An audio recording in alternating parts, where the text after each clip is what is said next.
Hello and welcome to Doncaster Car Depot. We're here to reveal details of a very special project with Cavalex Models.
Good morning everyone, we're here at Doncaster Car DB Depot for the launch of our Class 60 project.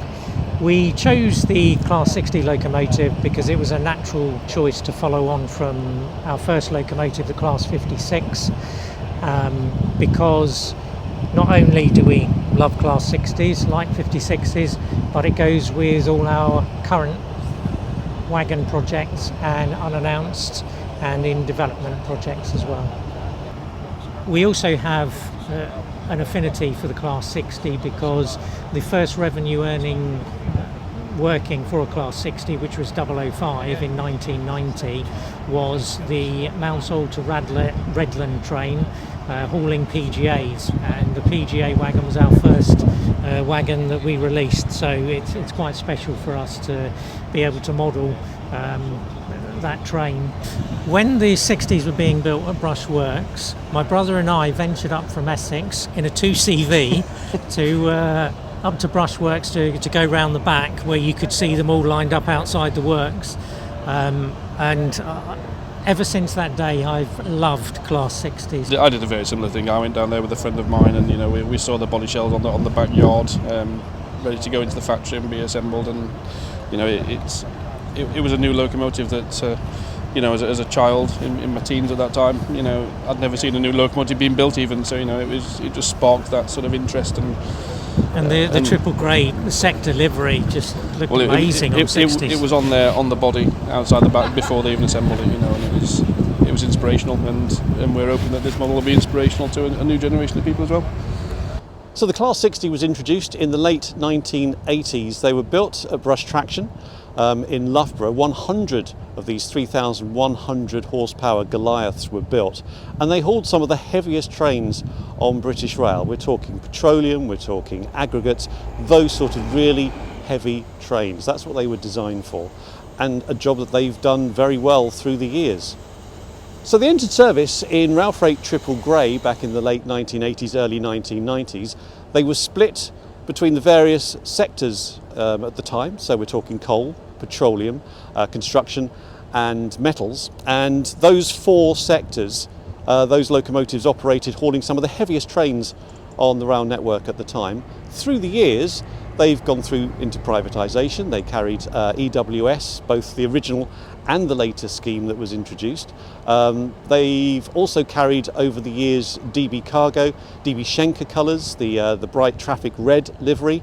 There's been a period during privatisation where the years weren't so kind to them. Many of them were stored, some of them still are stored, but then they've come through the other side. There's been a case of overhauls on various locomotives with DB over the years, and a number of those are now in service, but also some have been resurrected for use with other operators. So now you'll also see Class 60s operating with the likes of GB Rail Freight, Colas Rail Freight, DC Rail and the like.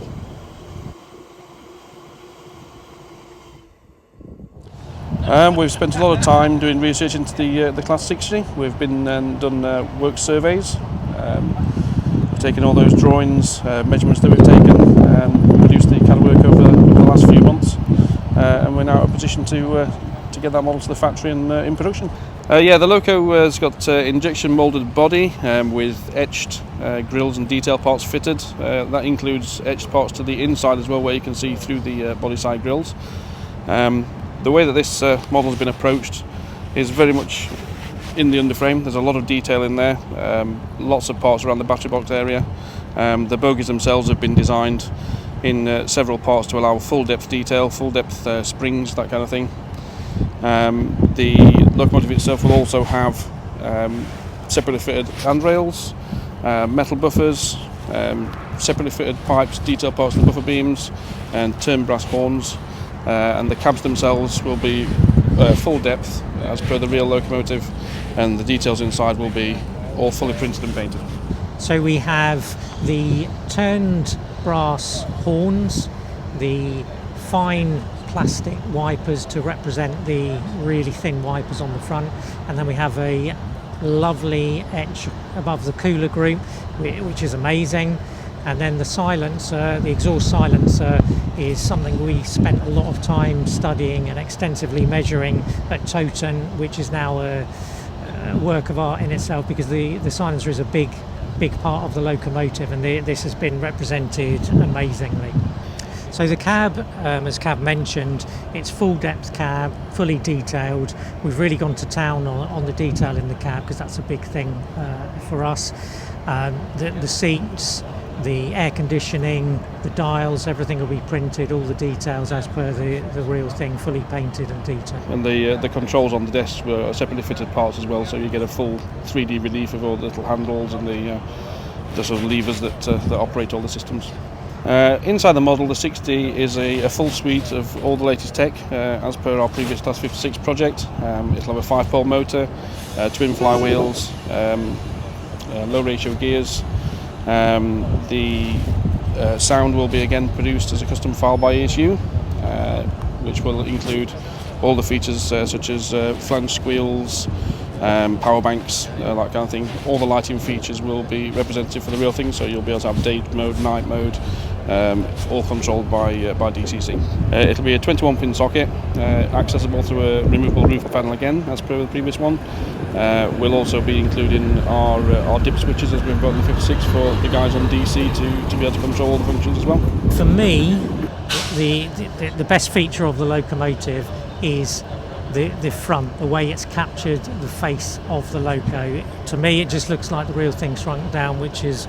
it's a Class 60, yeah, it absolutely. is. And the cab interior combined with that just makes it, it feels like a real locomotive shrunk down to a 1/76.2 scale. And the underframe, all the details from the fire extinguisher, compressor, all the pipe work, it has just nailed it. But what I can tell you is that we have a couple of features on the loco which are incredible, but you'll have to wait until the first EP arrives to see it. So regarding liveries, we have, as you would expect, the 4 sector liveries: coal, construction, petroleum and metals, the ones that we're really looking forward to, because that's how we remember them. They're my favourite, yeah. A 60. Then we have load hall, DB red. We're actually going to do 010, which is here today. Then for the modern modelers, we're going to have Colas, GBRF, Kappa and DC Rail. And we'd like to take this opportunity to thank Wobtec UK Limited for their help with providing us with the original works drawings from Brush, and also we'd like to thank DB for allowing us to come here today to look over the Class 60 for this video, and also for allowing us to go to Toten Depot to do a very extensive survey in, out, under it, all around it. Yep. We've really gone to town on this one. So you can read more on Cavalex Models' brand new 00 gauge Class 60 at keymodelworld.com, and in the latest issue of Hornby magazine, that's the April dated issue, on sale from the beginning of March. Thank you for watching. Bye for now.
Introducing Key Model World, your new online destination for everything railway and scale modelling.